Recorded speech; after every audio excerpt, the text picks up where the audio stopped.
तो हम बात करेंगे यार 19 अगस्त के करंट अफेयर माइंड मैप्स की।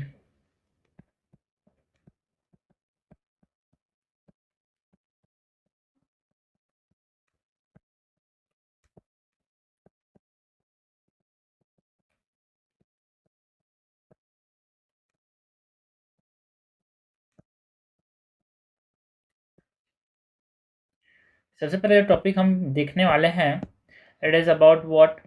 बात करते हैं शक्ति की सप्तधारा के बारे में।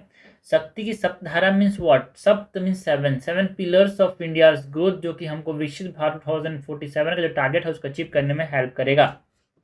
तो ये न्यूज़ में क्यों था? बिकॉज जो इंडिपेंडेंस डे का जो एड्रेस था वहाँ पे प्रधानमंत्री ने बोला कि जो शक्ति की सप्तधारा है, दैट इज, है ना, identifying seven interconnected streams of national strength to accelerate what, जो इंडिया का जो जर्नी है टुवर्ड दी विकसित भारत एट द रेट 2047 तक, जो आत्मनिर्भर भारत एंड विकसित भारत बनाने का टारगेट है उसमें हेल्प करेगा ये जो सप्तधारा का जो कॉन्सेप्ट है, शक्ति की सप्तधारा, इसके बारे में बात करें। सो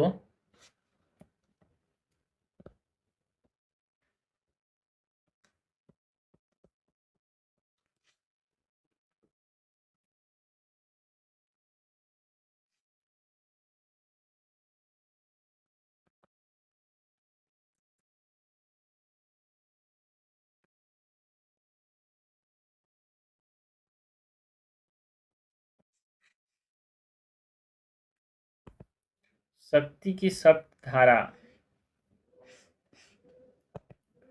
शक्ति की सप्तधारा के अंदर यहाँ पे जो सप्तधारास हैं, मतलब सेवन स्ट्रेटेजिक स्ट्रीम्स हैं, इसके बारे में बात करें।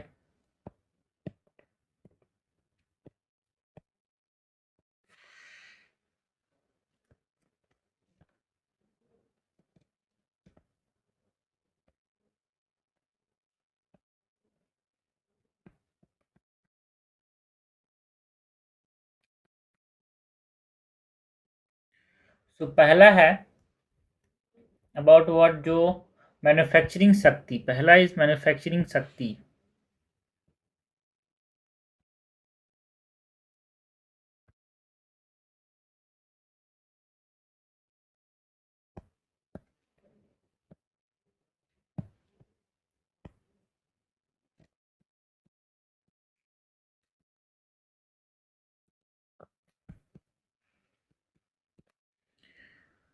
मैन्युफैक्चरिंग शक्ति की बात करें तो इसमें हम बात करते हैं अबाउट कि हमको एक ग्लोबल सप्लाई, है ना, चेन हब बनना होगा। कंपोनेंट वैल्यू एडिशन की जरूरत है।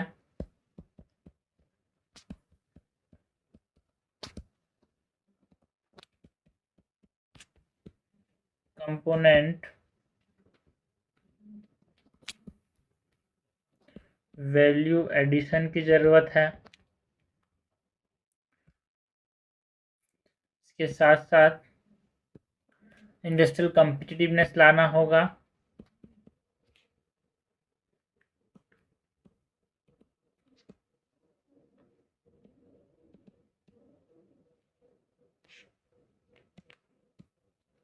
और क्या करना होगा? मैन्युफैक्चरिंग सेक्टर को अच्छा करने के लिए हमको एमएसएमई को इंटीग्रेट करने की जरूरत है, जॉब क्रिएशन की जरूरत है यार।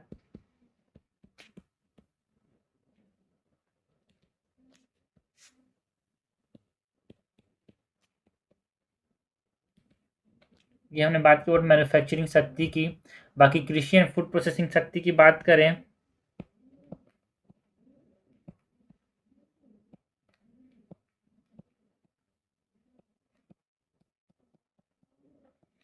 कृषि एंड फूड प्रोसेसिंग शक्ति, कृषि एंड फूड प्रोसेसिंग शक्ति के अंदर हमको फार्मर टू मार्केट इंटीग्रेशन करना होगा। फार्मर टू मार्केट इंटीग्रेशन की जरूरत है। We need what? We need agri export करना होगा फ्री ट्रेड एग्रीमेंट के थ्रू। Agri export via free trade agreements. Millets and spices की ब्रांडिंग करना होगा, जो कि हमारे देश में बहुत ज़्यादा उगता है, उसको ब्रांडिंग करके बेच सकते हैं, फ़ायदा होगा।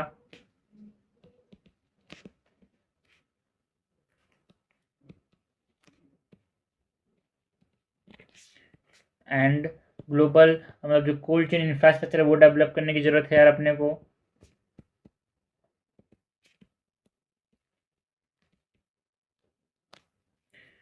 हाई फार्म इनकम जो है उसके ऊपर ध्यान देना होगा, हायर फार्म इनकम के ऊपर। तो सप्त धारा में 2 धारा हमने बोला, मैन्युफैक्चरिंग शक्ति एंड कृषि एंड फूड प्रोसेसिंग शक्ति। तीसरा जो है it is about technology and innovation शक्ति, technology and innovation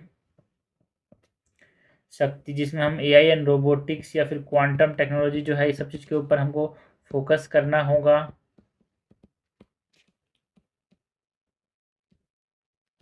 okay, indigenous जो 6G है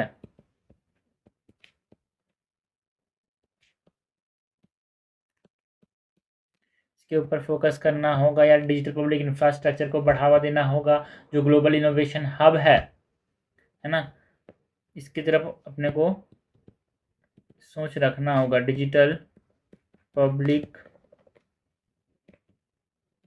इंफ्रास्ट्रक्चर बनाना होगा, ग्लोबल इनोवेशन हब बनाने की ज़रूरत है इंडिया को, इसके ऊपर ध्यान देना होगा।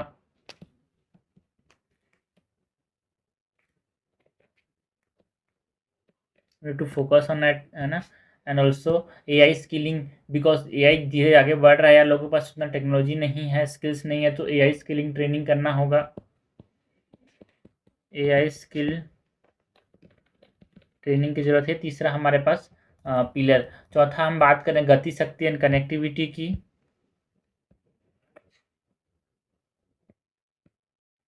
गति Shakti and connectivity.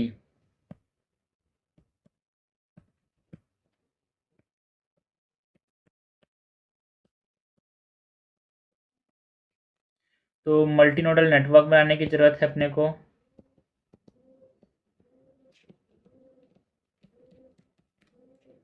Express veg and high speed rails बनाना होगा, expressways and high speed rails जो है ये बनाने होंगे। पोर्टलेट डेवलपमेंट के ऊपर ध्यान देना होगा,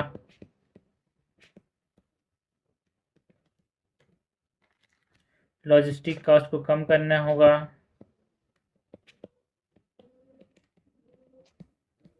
तो ये चौथा पिलर हो गया। पांचवा पिलर जिसके ऊपर हमको ध्यान देना होगा, इट इज अबाउट रक्षा शक्ति, या रक्षा शक्ति मीन्स डिफेंस सेक्टर के ऊपर बात किया गया।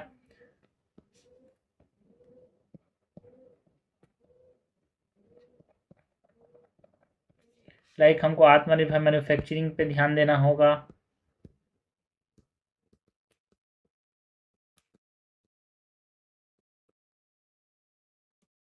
We need to focus on drones and counter, जो ड्रोन टेक्नोलॉजी है ये सब आने वाले समय पे ये बहुत इंपॉर्टेंट रोल प्ले करेंगे डिफेंस सेक्टर के अंदर यार ना।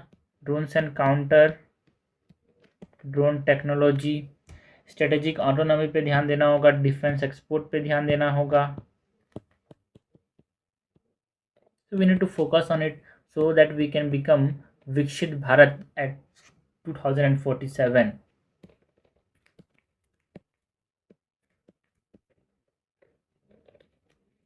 डिफेंस एक्सपोर्ट पे ध्यान देना होगा। ऑल्सो ये हमने बात की अबाउट, ये कौन सा पिलर हो गया भाई, ये मतलब छठवां पिलर है। हमको ग्रीन एंड ब्लू शक्ति की बात की गई। ग्रीन एंड ब्लू शक्ति के अंदर, ग्रीन एंड ब्लू शक्ति की अगर हम बात करें,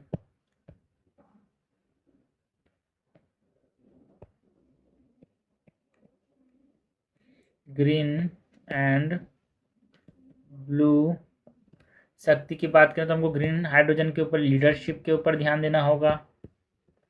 ग्रीन हाइड्रोजन लीडरशिप पे ध्यान देना होगा। रिन्यूएबल एनर्जी को स्टोरेज फैसिलिटीज़ बनाने होंगे यार, सो रिन्यूएबल एनर्जी स्टोरेज पे ध्यान देना होगा। Renewable energy storage, sustainable fisheries जो है इसके लिए स्टेप्स उठाने होंगे।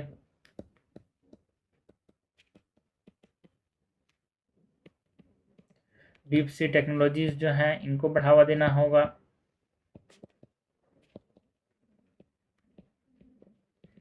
ये 6th पिलर हो गया। 7th पिलर की अगर हम बात करें,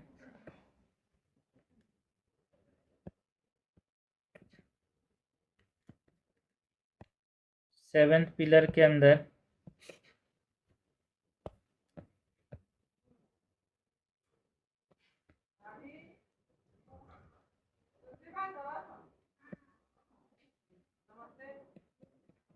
सॉफ्ट पावर शक्ति के ऊपर ध्यान देना होगा, like yoga and cultural tourism जो है इसके ऊपर ध्यान देना होगा। सॉफ्ट पावर शक्ति के अंदर also we need to focus on creative economy are like gaming films, ये सॉफ्ट पावर शक्ति के अंदर आ गया। ठीक है, सॉफ्ट पावर शक्ति के अंदर creative economy like gaming and films, handicraft and digital content बनाने पे ध्यान देना होगा, बिकॉज ये फ्यूचर वाले जो जनरेशन्स का यही एक बोले तो फ्यूचर है, बोल सकते हैं यार, डिजिटल कंटेंट का, है ना, वही तो हम कर रहे हैं। तो हैंडीक्राफ्ट एंड डिजिटल कंटेंट पे फोकस करना होगा। ग्लोबल कल्चरल इन्फ्लुएंस जो है ये आने वाले जनरेशन्स को यहाँ पे बहुत ज़्यादा इन्फ्लुएंस करेगा। सो ये सब चीज़ें जो है सॉफ्ट पावर शक्ति के अंदर आती है, ग्लोबल कल्चरल इन्फ्लुएंस। तो ये हमने बात की अबाउट दी सप्त शक्ति, that is 7 pillars of growth, जिसमें मैन्युफैक्चरिंग शक्ति की बात की, कृषि एंड फूड प्रोसेसिंग शक्ति, टेक्नोलॉजी एंड इनोवेशन शक्ति, गति शक्ति एंड कनेक्टिविटी, रक्षा शक्ति, ग्रीन एंड ब्लू शक्ति, सॉफ्ट पावर शक्ति, ये 7 सेक्टर्स हैं, है ना। बाकी सिग्निफिकेंस क्या है यार, ये सातों सेक्टर का यहाँ पे सिग्निफिकेंस की बात करें सो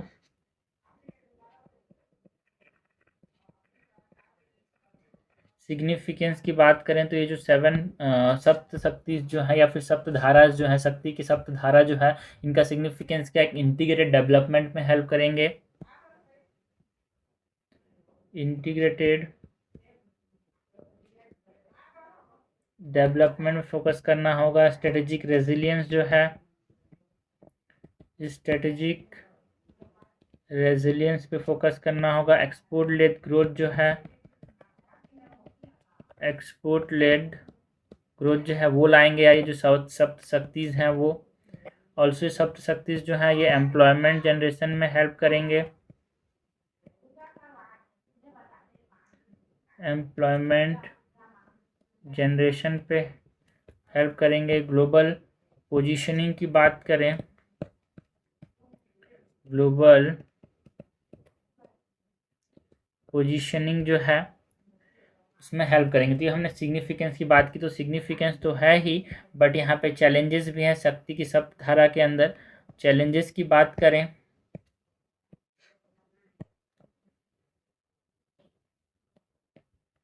चैलेंजेस के अंदर क्या क्या चैलेंजेस हैं, जो हमारे पास बहुत ज़्यादा इंपोर्ट पे डिपेंडेंट्स हैं वो बहुत बड़ा चैलेंज है, तो इसको कम करना होगा। Import dependence is a challenge, import dependence is a challenge. Value chain fragmented है, ये बहुत बड़ा चैलेंज है, fragmented value chain is a challenge. Technology और स्किल के बीच में गैप देखने को मिल रहा है यार, टेक्नोलॉजी स्किल गैप्स ये चैलेंजेस हैं। इंफ्रास्ट्रक्चर को पैसा नहीं मिल रहा है यार, so infrastructure financing is a challenge, है ना। इकोलॉजिकल वल्नरेबिलिटी जो है ये भी एक चैलेंज है। चैलेंजेस तो बहुत सारे हैं, चैलेंजेस को दूर कैसे करेंगे, what is the way forward यार। दुनिया में हर आदमी के शरीर में, ज़िंदगी में चैलेंजेस होते हैं। सो तो ये चैलेंजेस तो सबके पास हैं, लेकिन सॉल्यूशन जो है वो मेन है यार। वे फॉरवर्ड क्या है, what need to be done. Way forward की बात करें, वे फॉरवर्ड की बात करें तो हमको डोमेस्टिक रिसर्च एंड डेवलपमेंट के ऊपर ध्यान देना होगा। So we need to strengthen domestic research and development यार। इंडस्ट्री यूनिवर्सिटी कोलैबोरेशन पे ध्यान देना होगा, इंडस्ट्री यूनिवर्सिटी कोलैबोरेशन के ऊपर ध्यान देना होगा। Education tech education sector technology को अलाइन करने पे ध्यान देना होगा। सो एजुकेशन टेक अलाइनमेंट जो है ये बहुत ज़रूरी है। Education tech alignment is the way forward यार। बाकी जो इंडियन ब्रांड्स हैं उसको ग्लोबलाइज करने की ज़रूरत है। We need to globalize the Indian brands. Multi modal एक तरह से फिजिकल डिजिटल इंटीग्रेशन करना होगा। We need to do what? Multi modal digital we need to do multi modal physical digital integration. So ये हमने बात की अबाउट व्हाट शक्ति की सप्तधारा के बारे में, जो 7 स्ट्रेटेजिक स्ट्रीम्स हैं उसके बारे में बात की यार। Significance, challenges and way forward जो है।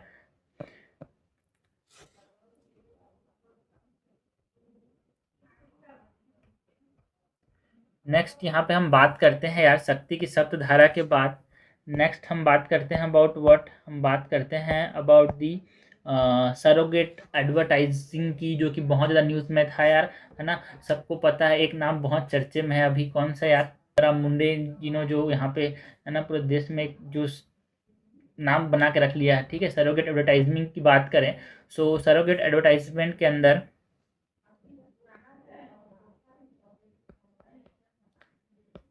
सरोगेट एडवर्टाइजमेंट की बात करें,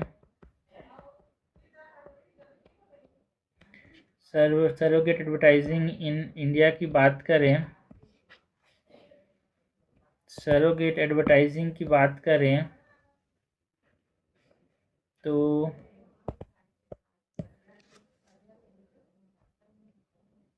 महाराष्ट्र का जो फूड एंड ड्रग एडमिनिस्ट्रेशन है, इसने इशू किया एक शो कॉज नोटिस यार, जो हिंदी सिनेमा के जो एक्टर्स हैं लाइक शाहरुख खान जो हो गए, इन सबको यहाँ पे है ना, कि उनका जो एडवर्टाइजमेंट जो है विमल इलायची का, वो एक तरह से सरोगेट एडवर्टाइजिंग है किसका? विमल पान मसाला का, इसलिए न्यूज़ में था। तो सरोगेट एडवर्टाइजिंग की बात करें, एडवर्टाइजिंग के अंदर सबसे पहले तो हम बात करते हैं डेफिनेशन एंड कॉन्सेप्ट की।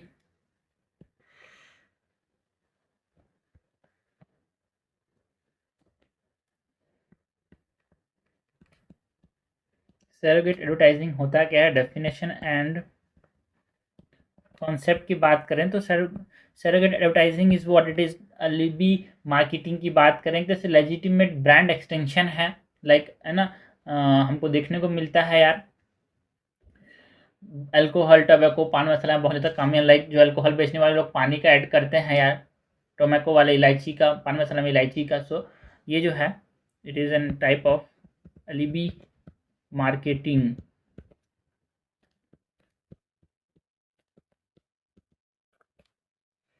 ना लेजिटिमेट ब्रांड को बढ़ा रहे हैं, ठीक है। विमल पान मसाला नहीं बोल रहे हैं, विमल इलायची को बढ़ा रहे हैं, तो विमल बढ़ेगा ना, तो इस तरह से ब्रांड को एक्सटेंशन कर रहे हैं। लेजिटिमेट ब्रांड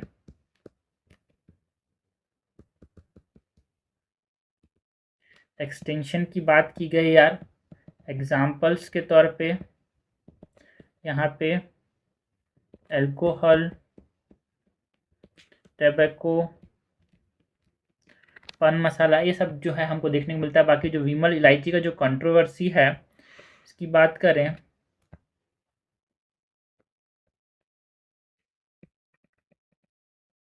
विमल इलायची कंट्रोवर्सी, तो देखो महाराष्ट्र का जो एफडीए है, उन्होंने यहाँ पे शो कॉज नोटिस जारी किया है इनके ऊपर, जो यहाँ पे एक तरह से इनडायरेक्ट प्रमोशन कर रहे हैं पान मसाला को बोल के, जो एक्टर्स हैं लाइक टाइगर श्रॉफ हो गए, है ना, अजय देवगन, और जो सलमान खान, शाहरुख खान, जो इसको मेन प्रमोट करते हैं, सो ऐड करते हैं। Maharashtra FDA give a show cause notice alleged indirect promotion of paan masala. Also यहाँ पे स्क्रूटनी किया गया और ब्रांडिंग एंड डायलॉग यार, scrutiny of branding and dialogue. जो प्रोडक्ट्स हैं उसको प्रोहिबिट किए गए अंडर दी FFS, जो FSS फूड सिक्योरिटी है ना, food safety and standard act है, उसके अंदर यहाँ पे प्रोहिबिट किया गया, prohibited products under food standard and safety act. ये विमल इलायची कंट्रोवर्सी की बात करें, बाकी जो रेगुलेटरी फ्रेमवर्क है जो इन सब चीज़ों को रेगुलेट करता है, पान मसाला टबैको, यहाँ पे इसकी बात करें,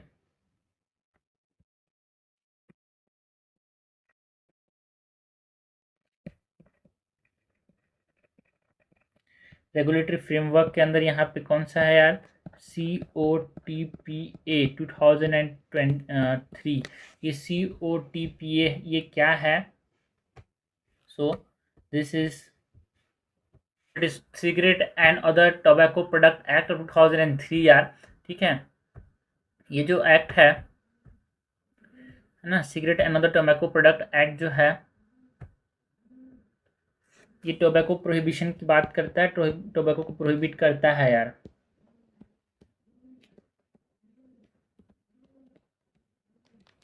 यहाँ पे कंज्यूमर प्रोटेक्शन एक्ट जो है वो रेगुलेटरी फ्रेमवर्क्स में आते हैं। इसके कंज्यूमर प्रोटेक्शन एक्ट ऑफ 2019, इसके अंदर हम बात करते हैं FSS जो food safety and standard act है 2006 का ना, food safety and standard act जो है 2006 का, जो कि मिसलीडिंग फूड एक्ट को बंद कराता है, मिसलीडिंग फूड एक्ट्स को प्रोहिबिट करता है यार। एंड CCP ये जो गाइडलाइंस हैं 2022 के, ये इसको रेगुलेट करते हैं।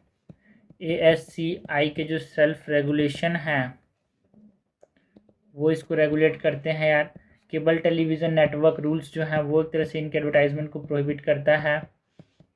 Cable television network rules of 1994, तो ये सब रेगुलेटरी फ्रेमवर्क हैं। बाकी अगर आप पान मसाला को, टोबैको प्रोडक्ट को यहाँ पे बढ़ावा देते हो तो यहाँ पे आप क्या करते हो यार, जो एथिकल कंसर्न्स आप रेस करते हो उसकी बात करें, एथिकल कंसर्न्स की, तो कंज्यूमर डिसेप्शन हमको देखने को मिलता है यार, consumer deception, public health risk हमको देखने को मिलता है ना, उनके हेल्थ को नुकसान पहुंचेगा यार टोबैको प्रोडक्ट से, अल्कोहल से। यूथ मैनिपुलेशन देखने को मिलता है, सेलिब्रिटीज़ जो हैं यूथ को मैनिपुलेट कर दे रहे हैं, ये एथिकल कंसर्न है। Youth manipulation via celebrities, also ethical responsibilities से आप दूर जा रहे हैं वो लोग। सो इवेजन ऑफ एथिकल रेस्पॉन्सिबिलिटी, एक तरह से अनफेयर कॉम्पिटिटिव एडवांटेज उनको मिल रहा है, अगर कोई है ना, अगर कोई सेलिब्रिटी इसको प्रमोट कर रहा है तो अनफेयर कॉम्पिटिटिव एडवांटेज, तो एथिकल कंसर्न्स हैं। बाकी जुडिशियल एंड कॉन्स्टिट्यूशनल पर्सपेक्टिव की बात करें,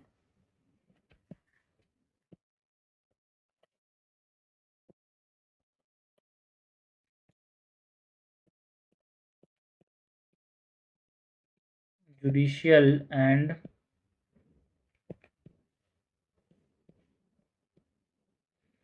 कॉन्स्टिट्यूशनल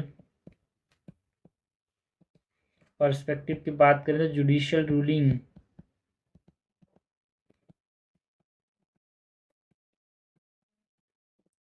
जुडिशियल रूलिंग्स जो दिए गए इसके ऊपर, लाइक हमदर्द जो दवा खाना केस था 1960 में, उसके अंदर यहाँ पे बोला गया कि देखो ये गलत है, सरोगेटरी एडवर्टाइजिंग जो है, यहाँ पे देवरा वर्सेस यूनियन ऑफ इंडिया जो केस है 2001 का, इसके अंदर क्या बोला गया है यार?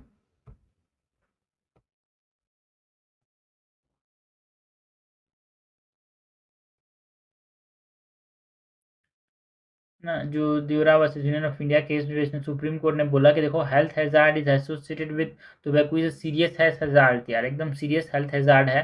तो रेगुलेटरी मेजर्स जो है वो प्रोटेक्ट कर बनाए गए हैं पब्लिक हेल्थ को प्रोटेक्ट करने के लिए, इसके ऊपर बताया गया। एंड ये जो हमदर्द दवाखाना केस था ना, सुप्रीम कोर्ट ने बोला कि जो कमर्शियल कम्युनिकेशन में receive constitutional protection but protection is not absolute, यार पब्लिक इंटरेस्ट में है, ठीक है। उसके बाद एक और केस जो है that is the United breweries limited, ठीक है। यूनाइटेड ब्रेवरीज जो लिमिटेड है, इस केस के अंदर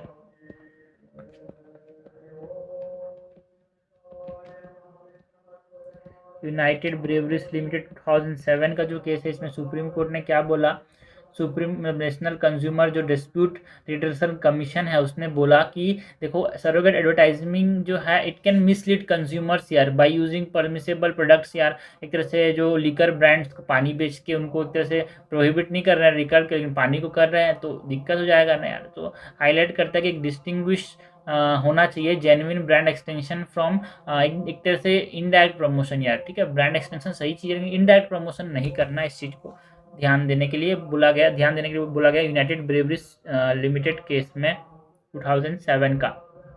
उसके बाद यहाँ पे हम बात करें कॉन्स्टिट्यूशनल बैलेंस की, तो ठीक है वो कुछ भी कर सकते हैं, जो कंपनीज हैं उनके ऊपर बिजनेस फ्रीडम दिया गया है, फ्रीडम ऑफ एक्सप्रेशन भी दिया गया है, राइट टू हेल्थ भी तो है एक चीज़ यार। तो दोनों को बैलेंस कर चलना है, रिजनेबल रेस्ट्रिक्शन से, ठीक है। आप बिजनेस वाले जो है अपना काम कर सकते हो अच्छे से, बट आपको जो रिजनेबल रेस्ट्रिक्शन है उसको ध्यान देने होंगे। सो ये पर्पस कॉन्स्टिट्यूशनल बैलेंस है। कॉन्स्टिट्यूशनल बैलेंस के अंदर फ्रीडम ऑफ एक्सप्रेशन प्रोवाइड किया गया है आर्टिकल 19 के अंदर, जो कंपनीज हैं वो कर सकते हैं ये, बट आपको जो है बिजनेस फ्रीडम जो दिया गया है उसका मिसयूज़ नहीं करना होगा, ये बोला सुप्रीम कोर्ट ने। बिजनेस फ्रीडम के अंदर राइट टू हेल्थ जो है वो भी है यार, है ना। It is not absolute, reasonable restrictions हैं आपके, जो फ्रीडम है, फ्रीडम ऑफ बिजनेस है उसके अंदर ये कॉन्स्टिट्यूशनल जो है बैलेंस की बात की गई यहाँ पे, ओके। रीजनेबल रेस्ट्रिक्शंस दिए गए हैं। बाकी जो ग्लोबल लेसन्स की बात करें, देखो भाई यूके के अंदर जो ब्रांड आइडेंटिटी टेस्ट ये कंडक्ट किया जाता है, जो यूरोपियन यूनियन के अंदर जो टोबैको एडवर्टाइजमेंट के ऊपर जो रेस्ट्रिक्शंस हैं उनसे हम सीख सकते हैं यार, क्या चीज़ें सही है, क्या चीज़ें गलत है, क्या हमको करना चाहिए, क्या हमको नहीं करना चाहिए।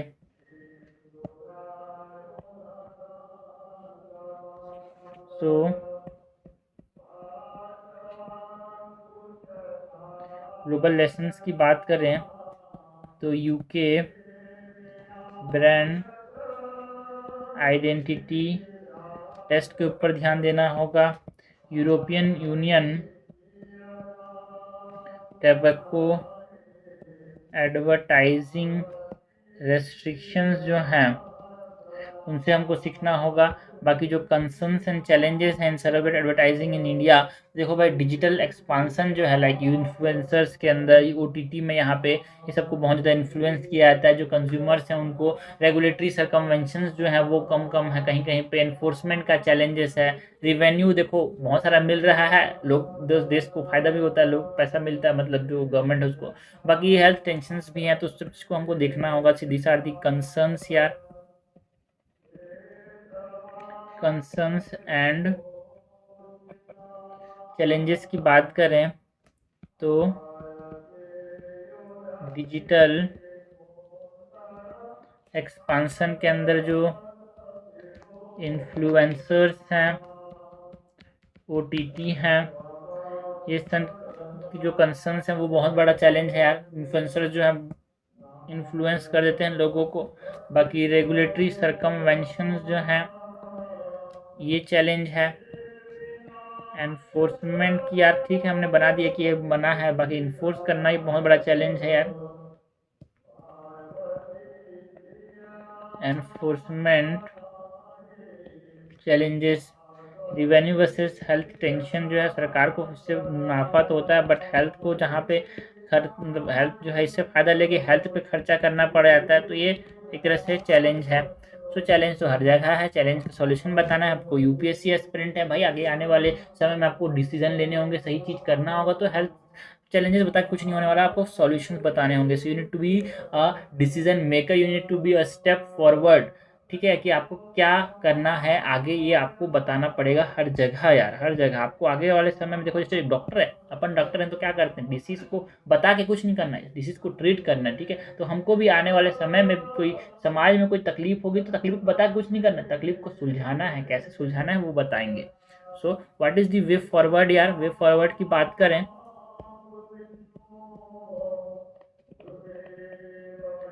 सो एक जेन्युइन ब्रांड एक्सटेंशन के ऊपर ध्यान देना होगा, वेरीफाई करना होगी कौन सही जेन्युइन है कौन जेन्युइन नहीं है। So we need to verify genuine brand extension.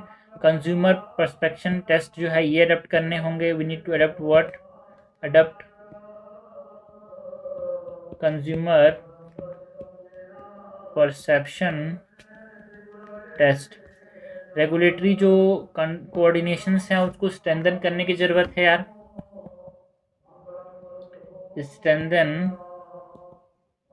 Regulatory coordination. जो डिजिटल प्लेटफॉर्म्स हैं उनको मॉनिटर करना होगा कि कहाँ पे कौन से एडवर्टाइजमेंट हो रहे हैं, कौन सी गलत चीज़ तो यहाँ पे दिखाई नहीं जा रही है। So we need to monitor digital platforms. Celebrity को एक तरह से एनहांस उनका ड्यू डिलीजेंस है यार, कि उनके कुछ देश के प्रति भी कुछ जिम्मेदारी बनती है, उसको यहाँ पे देखना होगा। So we need to enhance what,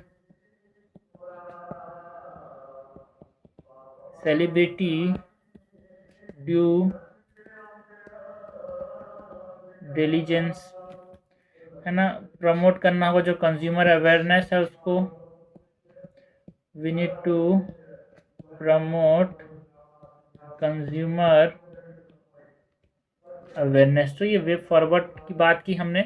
जो सरोगेट एडवर्टाइजिंग है, तुकाराम मुंडे बहुत ज़्यादा चर्चे में है अभी। ठीक है, सो डेफिनेशन एंड कॉन्सेप्ट की बात की, विमल इलायची का जो कंट्रोवर्सी है उसकी बात किया, रेगुलेटरी फ्रेमवर्क कौन कौन से हैं, एथिकल कंसर्न्स जो हैं, जुडिशियल पर्सपेक्टिव में हमने जुडिशियल रूलिंग्स की इसके रिलेटेड क्या क्या दिए गए, कॉन्स्टिट्यूशनल बैलेंस की बात की, ग्लोबल दुनिया से क्या सीख सकते हैं, ग्लोबल लेसन्स की बात की, कंसर्न एंड चैलेंजेस क्या क्या हैं, वे फॉरवर्ड करना क्या आगे, सॉल्यूशंस क्या है इसके, इसकी बात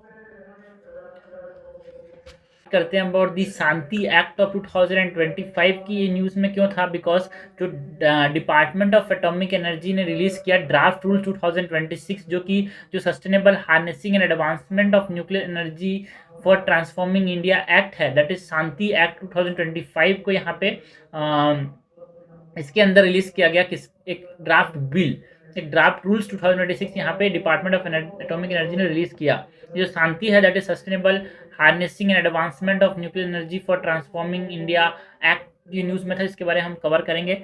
सो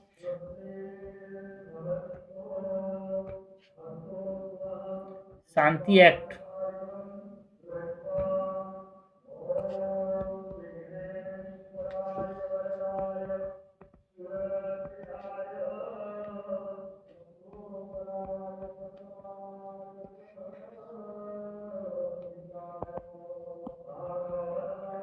शांति एक्ट 2025 की बात करें, सबसे पहले तो ओवरव्यू एंड ऑब्जेक्टिव। ये जो एक्ट आया है इसके अंदर ड्राफ्ट जो है वो रिलीज किया गया, ड्राफ्ट रूल्स 2026 में, इसीलिए न्यूज़ में था।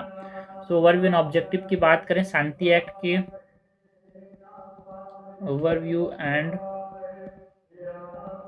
ऑब्जेक्टिव्स की, तो जो 1962 का एंड 2010 का जो एक्ट है उसको रिप्लेस किया इसने यार,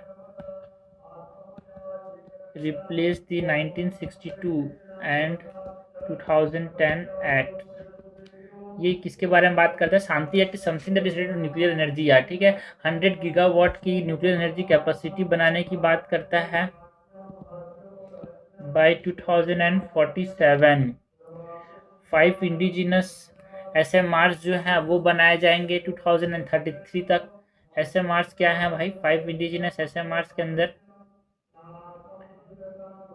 जो स्मॉल मॉड्यूलर रिएक्टर्स हैं, ये 5 इंडिजिनस रिएक्टर्स बनाए जाएंगे 2033 तक, ये बोला गया इसके अंदर। 5 indigenous small modular reactors by 2033 ये बनाया जाएगा। सिविलियन न्यूक्लियर एक्सपांसन की बात की गई इस एक्ट के अंदर। सिविलियन न्यूक्लियर एक्सपांसन की बात की गई। प्राइवेट पार्टिसिपेशन को बढ़ावा दिया जाएगा। प्राइवेट पार्टिसिपेशन को बढ़ावा दिया गया। ये ऑब्जेक्टिव एंड ओवरव्यू है शांति एक्ट का। बाकी जो ड्राफ्ट रूल्स 2026 आए इसी शांति एक्ट के अंदर, इसके प्रोविजंस की बात करें अगर हम,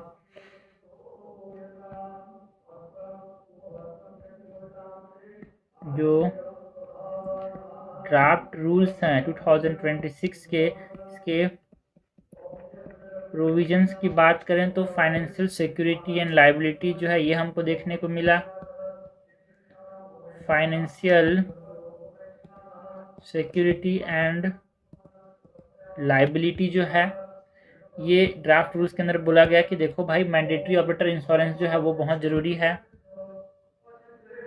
मैंडेटरी ऑपरेटर इंश्योरेंस की बात की गई है ना। ग्रेडेड लायबिलिटी बाय कैपेसिटी, इसके ऊपर जोर दिया गया। एंड जो मैक्सिमम लायबिलिटी होगा वो 3000 करोड़ का होगा। Maximum liabilities of 3000 crore. Financial security liabilities डाले गए। 5 ईयर का एक्सपर्ट रिव्यू जरूरी है। 5 ईयर का एक्सपर्ट रिव्यू जरूरी है। ये जो हम बातें कर रहे हैं वो किस टर्म में बात कर रहे हैं यार? देखो, ये जो शांति है एक्ट 2025 का, ये एक न्यू लीगल फ्रेमवर्क बताता है कि जो सिविलियन न्यूक्लियर एनर्जी है एंड जो ग्रेटर पार्टिसिपेशन है सेक्टर्स के अंदर, उसको ये बढ़ावा देने की बात करता है। बाकी जो ड्राफ्ट रूल्स आए हैं ये फाइनेंशियल सिक्योरिटी की बात करते हैं। न्यूक्लियर डैमेज अगर होता है तो उसके लिए जो फाइनेंशियल सिक्योरिटी प्रोवाइड किया जाएगा। ठीक है, तो ऑपरेटर इंश्योरेंस बहुत जरूरी है यार। जो लायबिलिटी है, ग्रेडेड लायबिलिटी होगा बाई कैपेसिटी, जितना बड़ा कैपेसिटी उतना लायबिलिटी। और मैक्सिमम लायबिलिटी जो है वो अराउंड 3000 करोड़ का होगा, है ना। मतलब operator liability will be link to the reactor capacity. ठीक है, यहाँ पे जितना ज़्यादा बड़ा कैपेसिटी है, अगर कुछ नुकसान होता है तो कितना पैसा देना पड़ेगा, ये लोअर कैपेसिटी रिएक्टर्स के लिए यहाँ पे 100 करोड़ का यहाँ पे लायबिलिटी है। जो पीरियड रिव्यू ऑपरेटर लायबिलिटी जो है वो 5 ईयर रिव्यू किया जाएगा। सेंट्रल गवर्नमेंट कॉन्स्टिट्यूट करेगा एक एक्सपर्ट ग्रुप जो कि हर 5 साल में यहाँ पे रिव्यू करेगा maximum limit of operator civil liabilities यार फॉर न्यूक्लियर डैमेज अगर होता है कि सिविलियंस को। तो एक रिस्क बेस्ड अप्रोच को यहाँ पे बढ़ावा दिया जाएगा। पीरियोडिक रिव्यू जो होगा उससे लायबिलिटी लेवल जो है वो एक तरह से हर बार जो होगा तो changing technological, financial and safety जो कंडीशंस है उसके साथ साथ यहाँ पे लायबिलिटीज भी बदलेंगे। सो ड्राफ्ट रूल्स के अंदर जो लाइसेंसिंग एंड अप्रूवल है इसके ऊपर भी बात की गई। लाइसेंसिंग एंड अप्रूवल की बात की गई तो इन प्रिंसिपल अर्ली अप्रूवल जो है उसके ऊपर ध्यान देना होगा। इन प्रिंसिपल अर्ली अप्रूवल के ऊपर ध्यान देना होगा। सिंगल कंपोजिट लाइसेंस जो है, सिंगल कंपोजिट लाइसेंस जो है ये सब चीज के ऊपर ध्यान देना होगा। फॉरेन डिजाइन सर्टिफिकेशन जो है, इन सब चीज़ के ऊपर ड्राफ्ट रूल 2026 के अंदर बात की गई। जो प्रोविजंस है वो हमने देखे यार। बाकी जो सिग्निफिकेंस है, ये जो शांति एक्ट है इसका, तो इसने किस चीज़ पे हेल्प किया यार? शांति एक्ट का सिग्निफिकेंस क्या है?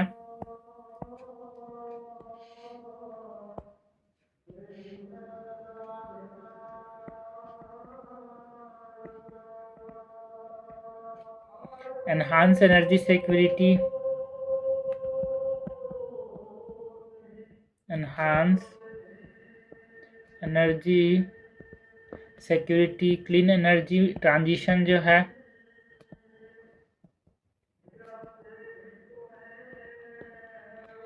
के ऊपर ये बढ़ावा देगा, एनर्जी सिक्योरिटी एनहांस करेगा, जो इन्वेस्टर कॉन्फिडेंस है उसको ये इम्प्रूव करेगा। It improve the investor confidence, because यहाँ पे देखो ना यार, बात की गई है ना, इंश्योरेंस होना चाहिए। एंड टेक्नोलॉजिकल एसेस जो है, टेक्नोलॉजिकल एसेस में हेल्प करेगा यार, असेसमेंट के अंदर। सर 5 साल में यहाँ पे टेक्नोलॉजिकल असेसमेंट जो हो रहा है, so it will help in technological access. Regulatory certainties लाएगा, रेगुलेटरी सर्टिनिटी लाएगा। ये हमने सिग्निफिकेंस की बात की। उसके बाद जो कंसर्न्स हैं यहाँ पे, की कंसर्न्स की अगर हम बात करें, देखो न्यूक्लियर सेफ्टी का रिस्क रहता है हर जगह या जहाँ भी न्यूक्लियर फैसिलिटी बन रहा है। सो nuclear safety risk is a concern. Liability जो है, कितना एडुकेसी जो है, लायबिलिटी ठीक है, कितना उसके ऊपर लोग ध्यान दिया जा रहा है। Liability adequacy is a concern यार। बाकी जो रेगुलेटरी डिपेंडेंस है वो भी बहुत बड़ा कंसर्न है। रेगुलेटरी इंडिपेंडेंस का एक बहुत बड़ा कंसर्न है कि रेगुलेशन जो है इंडिपेंडेंटली हो, इसकी क्या गारंटी यार, है ना। कहीं पे रेगुलेशन के चक्कर में कुछ पीछे से पैसा डाल के, है ना, रेगुलेट ठीक है भाई, सेफ्टी चल रही है अच्छी, ऐसा बोल दिया जाए तो ये भी एक कंसर्न है। फॉरेन टेक बहुत ज़्यादा डिपेंडेंट है फॉरेन टेक्नोलॉजी के ऊपर, ये हमारे पास कंसर्न है यार। मैनेजमेंट कैसे करेंगे न्यूक्लियर वेस्ट का, ये भी एक कंसर्न है। So waste management is a concern. So आगे करना क्या है, what is the way forward, what need to be done.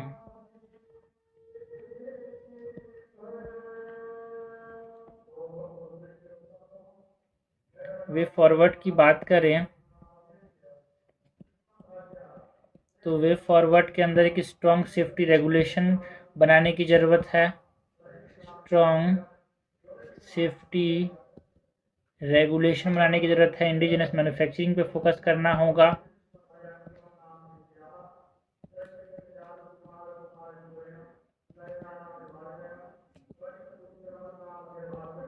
Indigenous manufacturing पे फोकस करना होगा। एक पब्लिक ट्रस्ट बिल्ड करने की ज़रूरत है यार। Build public trust, research and development ecosystem बनाने की ज़रूरत है। We need to develop what, develop research and development ecosystem. International partnership की ज़रूरत है। इंटरनेशनल पार्टनरशिप के ऊपर ध्यान देना होगा। तो ये वे फॉरवर्ड की बात की हमने regarding the Shanti act 2025 and जो यहाँ पे ड्राफ्ट रूल 2026 के जो आया, डिपार्टमेंट ऑफ एटॉमिक एनर्जी ने जो ड्राफ्ट रूल्स लाए, उसके वजह से ये न्यूज़ में था यार। नेक्स्ट हम बात करते हैं अबाउट एलिफेंट कॉरिडोर्स की। वो न्यूज़ में था बिकॉज सुप्रीम कोर्ट ने यहाँ पे डायरेक्ट किया, जो सेंटर है ना, सेंटर को बोला कि यार कंडक्ट करे नेशन वाइड, क्या नेशन वाइड यहाँ पे जो एलिफेंट कॉरिडोर्स है उनका सर्वे कंडक्ट करे, और ये देखे कि कोई जो पैसेज है क्रॉस द स्टेट, जो इनका कॉरिडोर है, जो एलिफेंट कॉरिडोर, वो ब्लॉक तो नहीं हो रहा है। ये मेजर्स ले कि इंश्योर करे कि ये जो पैसेज है ये अनऑब्स्ट्रक्टेड रहे, ये बोला गया सुप्रीम कोर्ट के द्वारा सेंटर को। ठीक है, स्टेट नेशन वाइड यहाँ पे सर्वे कंडक्ट करे। तो अगर हम बात करें यहाँ पे एलिफेंट कॉरिडोर्स की, सो elephant corridors in India,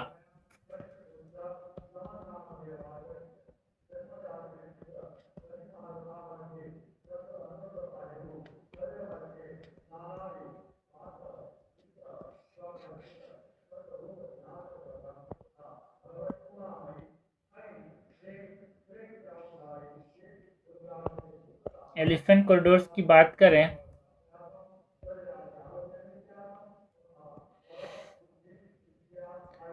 supreme court direction की बात करें, सबसे पहले सुप्रीम कोर्ट ने क्या बोला यार,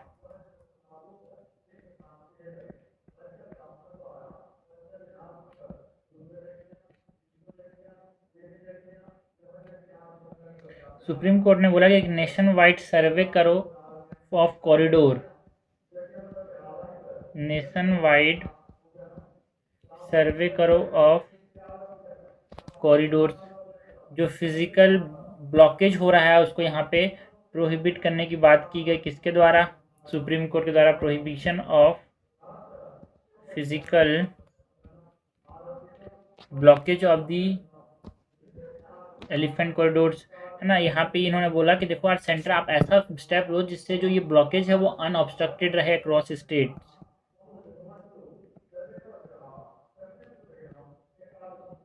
अनऑब्स्ट्रक्टेड पैसेज अक्रॉस स्टेट्स। जो क्रूअल मेथड्स हैं उनके ऊपर बैन करने की बात की गई सुप्रीम कोर्ट के द्वारा, लाइक जो फायर बॉल से बर्निंग रोड को आप जो जला दे रहे हैं, फायर टर्चेस लाइक मशाल जो है, स्पाइक्स जो है, इनके ऊपर बैन सुप्रीम कोर्ट ने लगाया यार। Ban on cruel methods like fire balls and burning rods. यहाँ पे जो फायर टॉर्चेस हैं जिसको हम क्या बोलते हैं, मशाल जो है, इसके ऊपर बैन लगा के ऐसे जो है एलिफेंट डर जाते हैं तो चले जाते हैं। स्पाइक्स जो हैं इनके ऊपर बैन लगाए गए। जो इंटरस्टेट मूवमेंट के एग्जांपल्स की बात करें तो Nepal to West Bengal and West Bengal to Jharkhand जो एलिफेंट कॉरिडोर है वहाँ पे मूवमेंट देखने को मिलता है यार। हरियाणा टू उत्तराखंड यहाँ पे मूवमेंट होता है, हिमाचल प्रदेश। तो ये सब एलिफेंट कॉरिडोर्स पे यहाँ पे ऑब्स्ट्रक्टेड रखने की बात की गई। इंटर स्टेट मूवमेंट एग्जाम्पल्स की बात करें तो Nepal to West Bengal to Jharkhand, Haryana to Uttarakhand and Himachal. तो ये मूवमेंट होता है यार एलिफेंट्स का। बाकी जो एलिफेंट्स के यहाँ पे लीगल प्रोटेक्शन दिया गया है उसके बारे में बात करें तो एलिफेंट्स जो है वो एंडेंजर्ड कैटेगरी के अंदर आते हैं क्या। सो लीगल प्रोटेक्शन की बात करें, एलिफेंट्स को wildlife protection act of 1972 के अंदर शेड्यूल 1 में रखा गया है।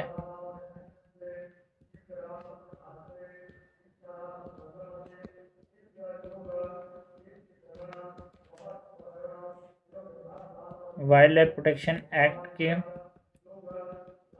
शेड्यूल 1 के अंदर मैक्सिमम प्रोटेक्शन दिया गया है। It is the highest statutory protection यार under WPA wildlife protection act के अंदर ये हाईएस्ट स्टेटरी प्रोटेक्शन है। इसके अंदर WPA का जो शेड्यूल 1 है अगर इसके अंदर रखा गया है मतलब हंटिंग एंड कैप्चर जो है वो प्रोहिबिटेड है।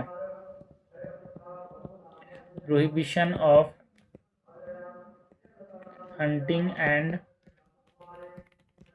कैप्चर, है ना, ये लीगल प्रोटेक्शन। बाकी जो एलिफेंट कॉरिडोर्स हैं उसका क्या इंपॉर्टेंस है यार।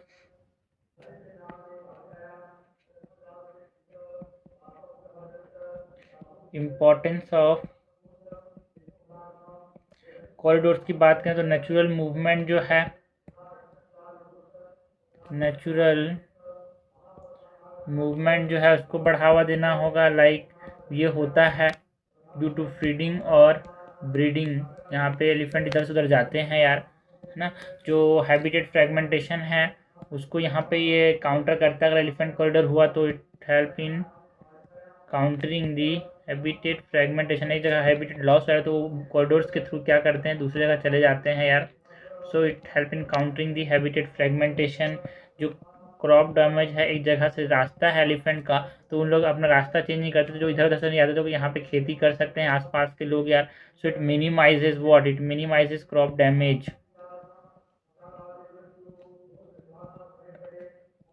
एंड जो डेंजरस एनकाउंटर है लाइक रास्ते में एलिफेंट आ गए तो वो नहीं होता, बिकॉज कुछ जगह एलिफेंट कॉरिडोर्स दिन में आपको पहले से पता रहता है कि भाई यहाँ से नहीं जाना है। तो जो डेंजरस एनकाउंटर होता है एलिफेंट्स के साथ उसको ये प्रिवेंट करता है एलिफेंट कॉरिडोर जो है। लैंडस्केप लेवल कंजर्वेशन जो है वो यहाँ पे उसको ये मेंटेन रखता है।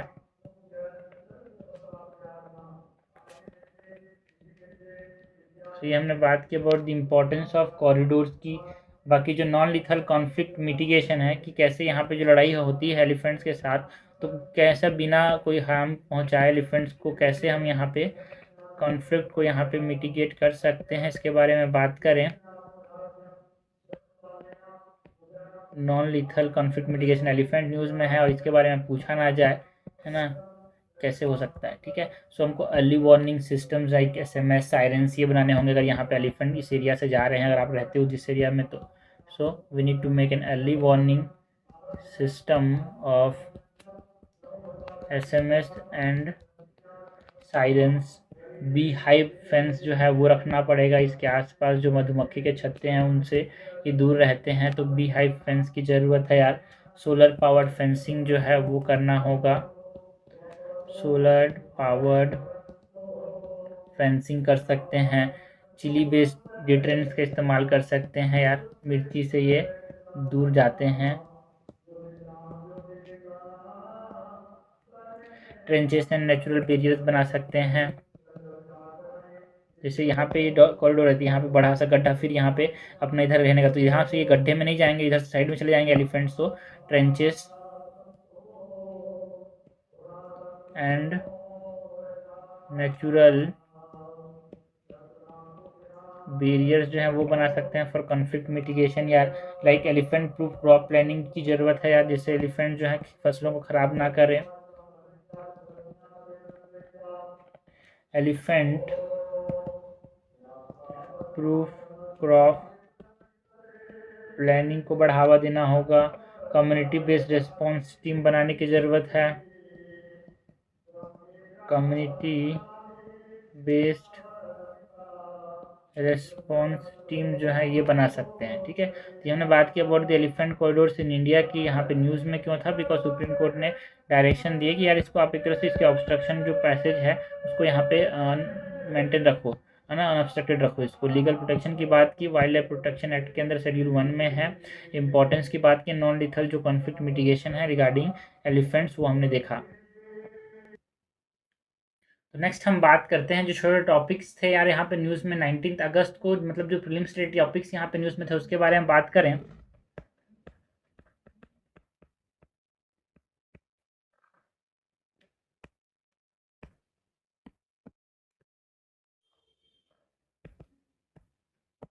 सबसे पहले जो टॉपिक यहाँ पे न्यूज़ में था that is PM care fund यहाँ पे न्यूज़ में था यार, बिकॉज यहाँ पे, लेकिन देखो 85 लाख यहाँ पे इतना न्यूज़ में इसलिए बिकॉज 85 लाख खर्चा किया गया 2024-25 में, और इसका बैलेंस कितना है PM केयर का 8,000 करोड़। तो देखो भाई इसीलिए न्यूज़ में था कि यार बैलेंस ज़्यादा है, खर्चा कम कर रहे हैं, इसीलिए यहाँ पे इसी न्यूज़ में था। PM केयर फंड्स की बात करें,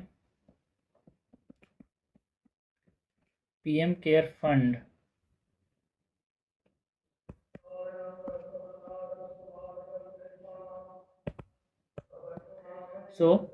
ये एक तरह से पेंडेमिक के समय इसको बनाया गया था यार। Fund is registered under the जो under the registration act of 1908 जो कि कोविड-19 पेंडेमिक के बाद बनाया गया था, जिसमें इसका मतलब क्या होता है, प्राइम मिनिस्टर, है ना, citizen assistant, citizen assistance and relief in emergency situation fund. So context किस कॉन्टेक्स्ट में न्यूज़ में था, क्लोजिंग बैलेंस जो है इज अराउंड 8,452 करोड़ एंड जो स्पेंडिंग है वो कितना रहा है, it is around just 85 lakhs इन 2024-25 इसी न्यूज़ में था। ठीक है, एंड ये रजिस्टर्ड किसके अंदर है, इट इज़ रजिस्टर्ड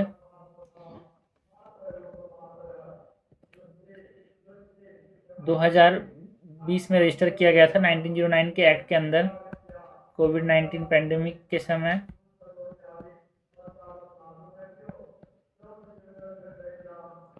इसके ट्रस्टी की बात करें तो पहले प्राइम मिनिस्टर, देखो भाई फुल फॉर्म क्या है, prime minister citizen assistance and relief in emergency situation fund. ठीक है, इसके ट्रस्टीज कौन कौन होता है यार, यहाँ से पैसा कौन कौन निकाल सकता है,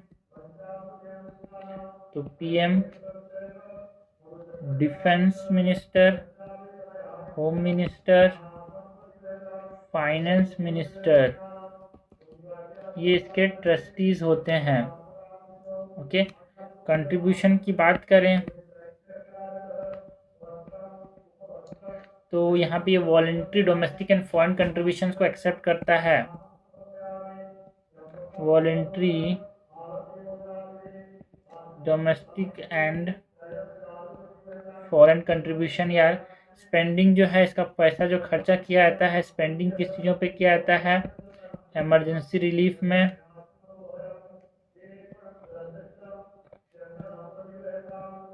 इमरजेंसी रिलीफ एंड जो चिल्ड्रन स्कीम्स है उस पर इसका खर्चा किया जाता है। एंड यहाँ पे कोई भी टैक्स नहीं लगता है। सो 100% टैक्स एग्जम्पशंस यहाँ पे दिए जाते हैं। 100% टैक्स एग्जम्पशन दिया जाता है। RTI is not covered as a public authority की कितना खर्चा किए, कहाँ के, यहाँ पे आरटीआई नहीं कवर्ड है पब्लिक पीएम केयर फंड के अंदर। It is not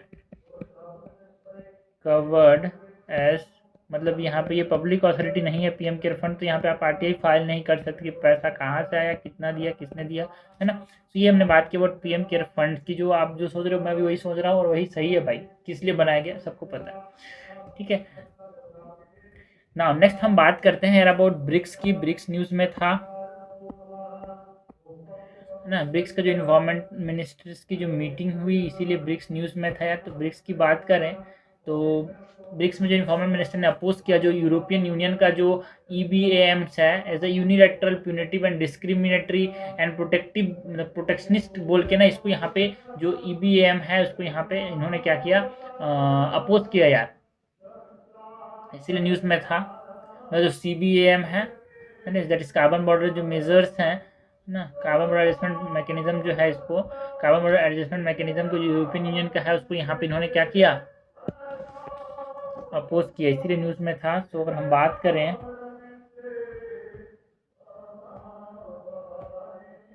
BRICS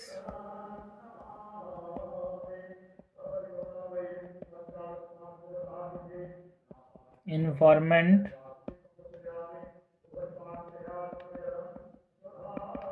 ministers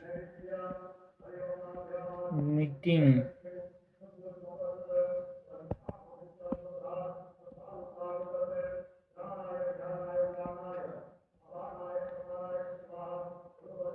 BRICS environment minister meeting की बात करें तो इसके अंदर लोकेशन की बात करें यार, देखो ये कहाँ पे हुआ, अगस्त 18 को यहाँ पे ये न्यू दिल्ली में हुआ।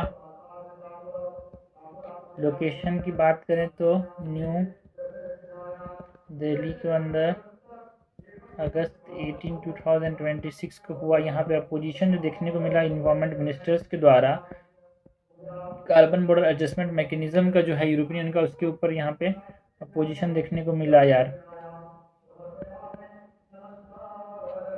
अपोजिशन के अंदर इन्होंने यहाँ पे criticise European Union CBAM as, इसको प्रोटेक्शनिस्ट बोल के क्रिटिसाइज किया कि अपने आप को बचाने के लिए लाया गया है। बाकी जो क्लाइमेट फाइनेंस है उसके ऊपर बोला गया कि इट इज़ कॉल्ड फॉर, एक तरह से ट्रिपलिंग एडेप्टेशन फाइनेंस जो है वो बोला गया कि हमारे पास 2035 तक यहाँ पे ट्रिपल करेंगे। तो ये सब फैसले लिए गए ब्रिक्स इन्वायरमेंट मिनिस्टर मीटिंग के अंदर। Called for tripling adaptation finance by 2035। Focus की बात करें तो यहाँ पे जो मिनिस्टर मीटिंग हुई इसमें sustainable development and climate action के ऊपर फोकस किया गया।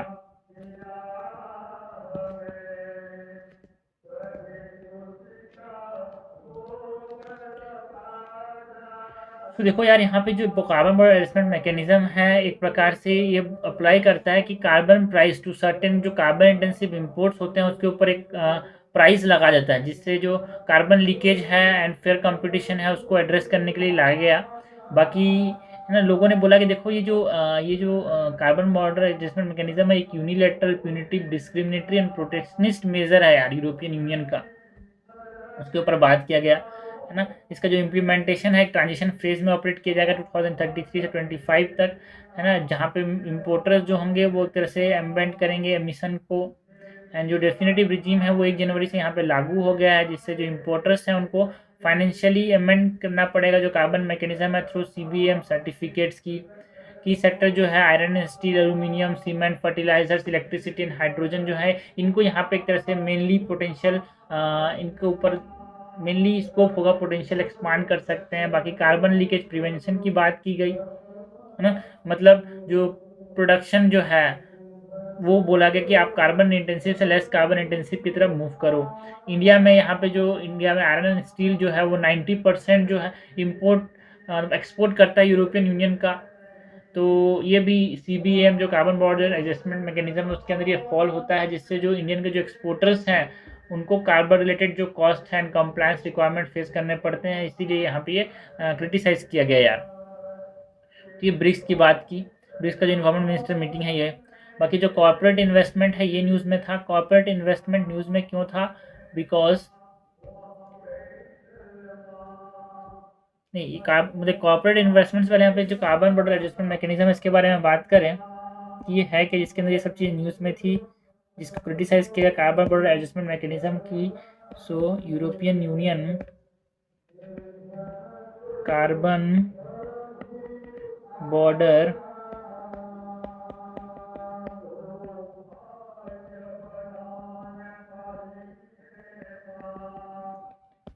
Carbon border adjustment mechanism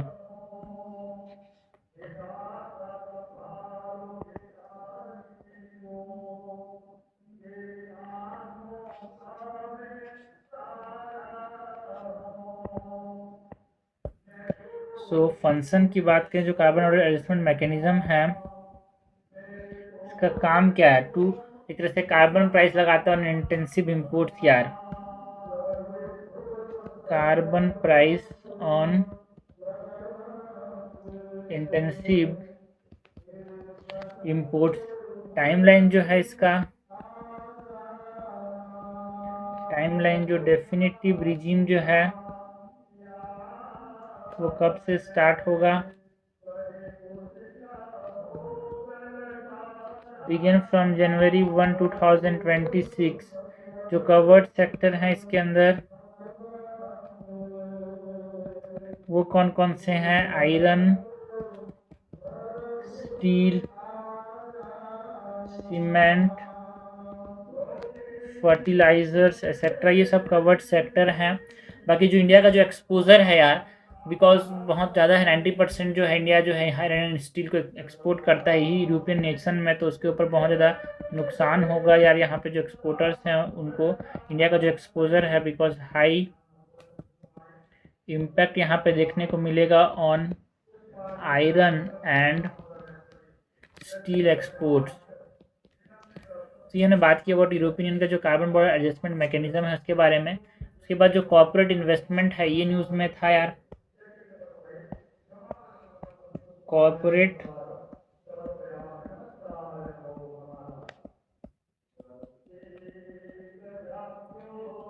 investment in India ये न्यूज़ में था।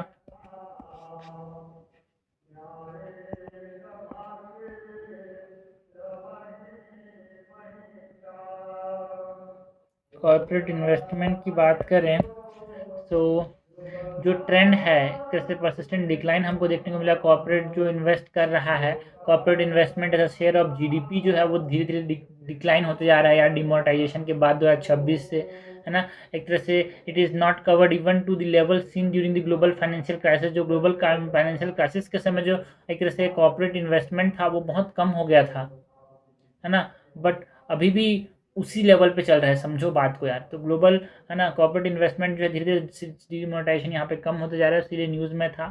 तो इसके बारे में अगर हम बात करें कॉर्पोरेट इन्वेस्टमेंट इन इंडिया, तो ट्रेंड की बात की जिसकी वजह से न्यूज़ में था।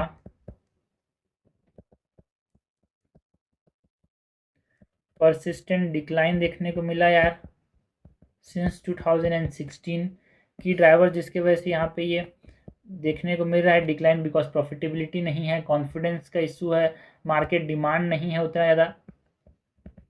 So these are the key drivers of declining corporate investment.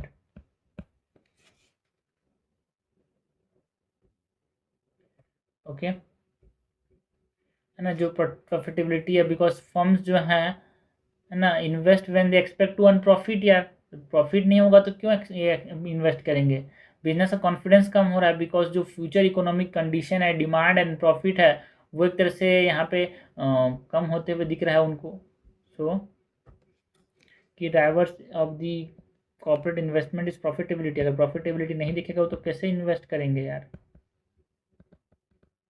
So profitability, confidence जो इकोनॉमिक थोड़ा सा स्लो डाउन हो रहा है, तो उसकी वजह से भी लोग इन्वेस्ट नहीं कर रहे हैं। मार्केट डिमांड कम हो रहा है, लोगों के पास पैसा कमी है। तो ये की ड्राइवर्स है कॉर्पोरेट इन्वेस्टमेंट का। एंड जो वीकनेस है उसकी वजह से क्या होगा? और कम डिमांड देखने को मिलेगा, इन्वेस्ट नहीं करेंगे तो, है ना। क्रेडिट कंस्ट्रेंट्स जो है वो देखने को मिलेगा। बाकी जो इन्वेस्टमेंट टाइप्स हैं कि कहाँ पे इन्वेस्ट किया जाता है कॉर्पोरेट इन्वेस्टमेंट के अंदर, तो फैक्ट्रीज के अंदर, मशीनरी में, टेक्नोलॉजी में, ये सब चीज़ों पे इन्वेस्ट किया जाता है, बट वो धीरे धीरे कम होते जा रहा है। नेक्स्ट यहाँ पे हम बात करेंगे सुप्रीम कोर्ट का जो कंप्लीट जस्टिस का जो पावर है अंडर आर्टिकल 142। सुप्रीम कोर्ट जो है ऐसा कोई भी डिसीजन ले सकता है जो कि जरूरी है टू इंश्योर कंप्लीट जस्टिस यार। तो इसके बारे में बात करें, सुप्रीम कोर्ट का जो ये जो कंप्लीट जस्टिस का पावर है, ये न्यूज़ में क्यों था? सुप्रीम कोर्ट का जो कंप्लीट जस्टिस का पावर है ना, रिसेंटली जो सुप्रीम कोर्ट ने एग्री किया कि आर्टिकल 142 को यहाँ पे मैं इस्तेमाल करूँगा to quash FIR against the student जो कि नीट यूजी प्रोटेस्ट में जो इन्वॉल्व थे, उनके खिलाफ जो एफआईआर है। तो सुप्रीम कोर्ट ने बोला देखो, मैं अंडर आर्टिकल 142 जो पावर है मेरे पास कंप्लीट जस्टिस के लिए, मैं कुछ भी कर सकता हूँ, उसको मैं इस्तेमाल करूँगा, और जो बच्चों के खिलाफ जिन्होंने प्रोटेस्ट किया उसके खिलाफ जो एफआईआर दर्ज हुए हैं उसको मैं यहाँ पे क्वॉश करूँगा। तो ये न्यूज़ में था यार। So Supreme court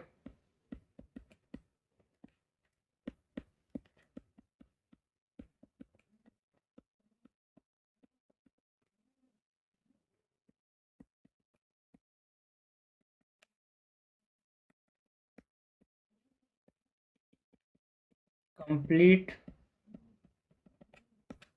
justice power,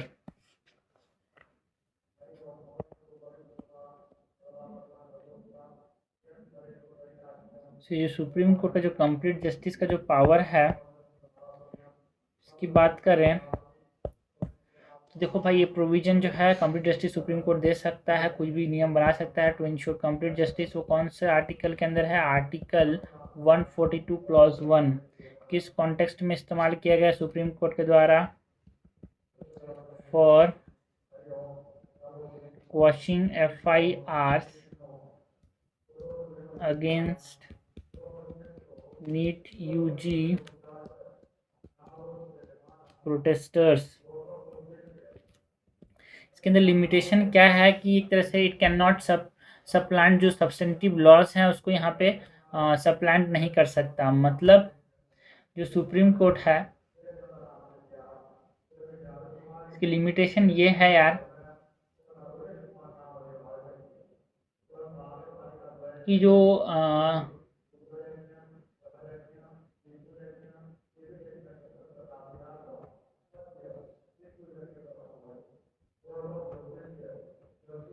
देखो यहाँ पे जो ये सब्सटेंटिव लॉस हैं उसको यहाँ पे ये सप्लेंट नहीं कर सकता। पहले के जो नियम है यार उसको यहाँ पे हटाने, उसके खिलाफ यहाँ पे वो नहीं कर सकता, ओवर रूल नहीं कर सकता उसको। इट कैन नॉट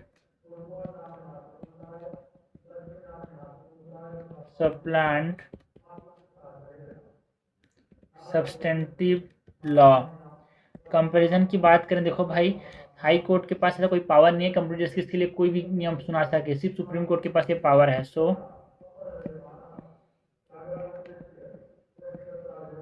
कंपैरिजन की बात करें तो high courts lack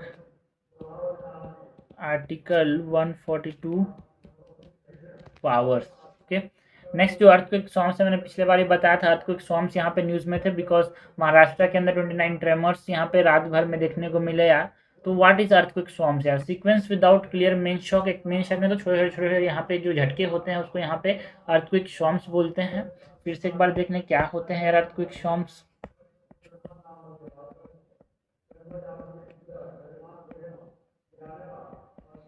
earthquake swamps इन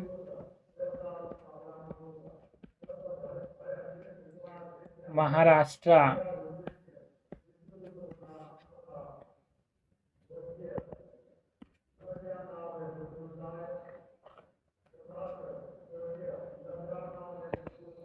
सो ऑकरेंस, सबसे पहले ऑकरेंस की बात करें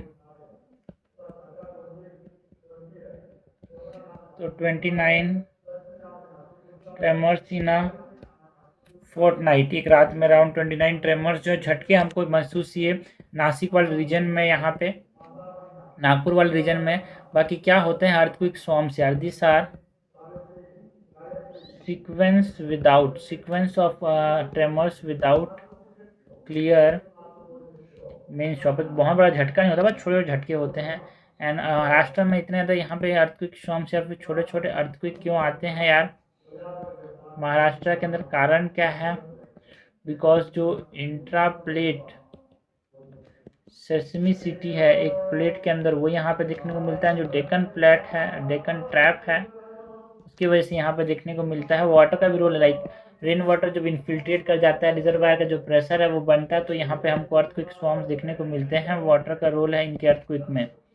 बहुत ज़्यादा बारिश होने की वजह से भी ये देखने को मिलता है। Rain water infiltration and reservoir